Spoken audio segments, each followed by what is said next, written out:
Hi, ಎಲ್ಲರಿಗೂ ನಮಸ್ಕಾರ. ಜೈ ಶ್ರೀರಾಮ್. ಇವತ್ತು ಇನ್ನೊಂದು ವಿಡಿಯೋ ಮಾಡೋಣ ಅಂತ ಬಂದಿದ್ದೀನಿ. ಅದೇನೆಂದರೆ, ಅದಕ್ಕೆ ಮುಂಚೆ ಈ ಒಂದು ವಿಡಿಯೋ ನೋಡ್ಕೊಂಬನ್ನಿ, ಆಮೇಲೆ ಮಾತಾಡ್ತೀನಿ. ಅಲ್ಲಿ ನಾವು ಇವಾಗೆಲ್ಲ ಗೊತ್ತಾಗ್ತಾ ಇದೆ ಸರ್, ನೀವು ಸೋತಿಲ್ಲ ಗೆದ್ದಿದ್ದೀರಾ ಅನ್ಕೊಳ್ತಾ ಇದ್ದೆ. ಯಾಕಂದ್ರೆ ನೀವು ಓಟ್ ಚೋರಿ ನೋಡ್ತಾ ಇದ್ರೆ ಡೌಟ್ ಬಂದ್ಬಿಟ್ಟಿದೆ ನನಗೆ. ಡೌಟ್ ಇವಾಗ ಎಲ್ರಿಗೂ ಡೌಟ್ ಅಲ್ವಾ? ನೀವು ಸೋತಿಲ್ಲ ಸರ್, ನೀವು ಗೆದ್ದಿರೋದು ನೀವು ಲೆಕ್ಕಕ್ಕೆ. ಈ ವಿಡಿಯೋದಲ್ಲಿ ನೋಡಿದ್ರಲ್ಲ, ಒಬ್ಬ ನಿಮ್ಗೆಲ್ಲರಿಗೂ ಗೊತ್ತಿರ್ಬೋದು, ಅವರು ಕೋಲಾರಿನ ಶಾಸಕರು, ಕೊತ್ತೂರು ಮಂಜುನಾಥ್ ಅಂತ.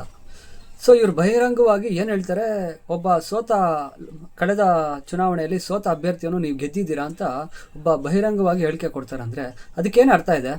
ಅಲ್ಲ ಸರ್, ನಿಮ್ಗೆ ಅಷ್ಟೊಂದು ಡೌಟ್ ಇದ್ದರೆ ನೀವು ಸುಪ್ರೀಂ ಕೋರ್ಟಲ್ಲಿ ಹೋಗ್ಬಿಟ್ಟು ಅರ್ಜಿ ಹಾಕಿ ಕಂಪ್ಲೇಂಟ್ ಮಾಡಿ ತನಿಖೆ ಮಾಡಿಸ್ರಿ. ಕೆ ವಿ ಗೌತಮ್ ಗೆದ್ದಿದ್ದಾರಾ? ಹಾಗಾದರೆ ನೀವೇನು ಮಾಡಿದರೆ, ಸಂವಿಧಾನ ಹೀಗೆ ಆಗಲ್ಲ ಮಾತಾಡ್ತಿದ್ರಲ್ವಾ? ನೀವು ಸಂವಿಧಾನಕ್ಕೆ ಮೋಸ ಮಾಡಿಬಿಟ್ಟು 5 ವರ್ಷ MLA ಆಗಿಲ್ವಾ ಮುಳ್ಬಾಗ್ಲಲ್ಲಿ?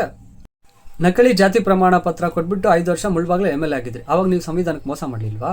ಅದೇ ರೀತಿ ನಿಮ್ಮ ಮೇಲೆ ಅನುಮಾನ ಬಂತು, ಸುಪ್ರೀಂ ಕೋರ್ಟಲ್ಲಿ ನಿಮ್ಮ ಮೇಲೆ ಕಂಪ್ಲೇಂಟ್ ಮಾಡಿದ್ರು, ಇವಾಗ ನಿಮ್ಮದು ನಕಲಿ ಪ್ರಮಾಣ ಪತ್ರ ಪ್ರೂವ್ ಆಯಿತು, ನೀವು ಅಲ್ಲಿಂದ ಕೋಲಾರಿಗೆ ಬಂದು MLA ಆಗಿದ್ದೀರಾ ಅಂತ.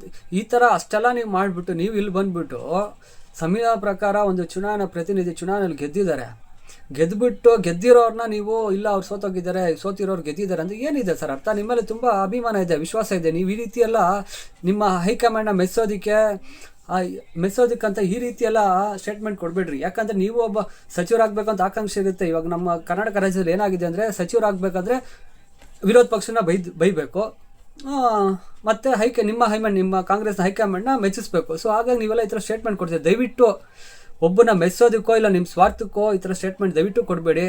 ಮಲ್ಲೇಶ್ ಬಾಬು ಅವರು ಜನಗಳ ಆಯ್ಕೆಯಿಂದ ಗೆದ್ದಿದ್ದಾರೆ. ನೀವು ಸೋತಿರೋ ಅಭ್ಯರ್ಥಿ ಕರ್ಕೊಂಡ್ಬಂದ್ಬಿಟ್ಟು ನೀವು ಸೋತಿಲ್ಲ ಗೆದ್ದಿದ್ದಾರೆ ಅಂದರೆ ಯಾರೂ ನಂಬೋದಿಲ್ಲ, ಸರಿನಾ? ನಿಮ್ಗೆ ಅಷ್ಟೊಂದು ಅನುಮಾನ ಇದ್ದರೆ, ಇವಾಗ ನೀವು EVM ಮೇಲೆ ಡೌಟ್ ಇರ್ಬೋದು.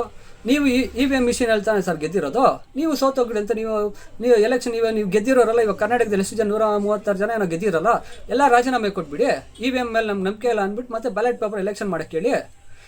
EVM ಮಿಷನಲ್ಲೇ ಗೆದ್ದಿದ್ದೀರಾ, ನಿಮ್ಮ ಸರ್ಕಾರ ನಡೆಸ್ತಾ ಇದ್ದೀರಾ, 2.5-3 ವರ್ಷದ ನಿಮ್ಮ ಸರ್ಕಾರ ನಡೆಸ್ತಾ ಇದ್ದಾರೆ. ಇಷ್ಟೆಲ್ಲ ಇದ್ಬಿಟ್ಟು ಇವಾಗ ಮತ್ತೆ ನೀವು ನಮಗೆ ಈ ಚುನಾವಣೆ EVM ಮಿಷಿನ್ ಮೇಲೆ ನಂಬಿಕೆ ಇಲ್ಲ, ಸೋತಿರೋರೆಲ್ಲ ಗೆದ್ದಿದ್ದೀರಾ ಅಂತ ಸ್ಟೇಟ್ಮೆಂಟ್ ಕೊಟ್ಟರೆ ಏನಕ್ಕೆ ಸ್ವಾಮಿ ನ್ಯಾಯ ಇದು?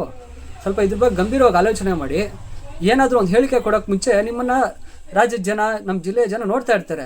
ನಿಮಗೆ ಬಾಯಿಗೆ ಬಂದಂಗೆಲ್ಲ ಮಾತಾಡಿದ್ರೆ ಯಾರು ಕೇಳೋರಿಲ್ಲ ಸ್ವಾಮಿ. ದಯವಿಟ್ಟು ನಿಮ್ಮ ಹೇಳಿಕೆಯನ್ನು ಹಿಂದೆ ಪಡೀರಿ ಹಾಗೂ ಕ್ಷಮೆ ಕೇಳಿ ಅಷ್ಟೇ.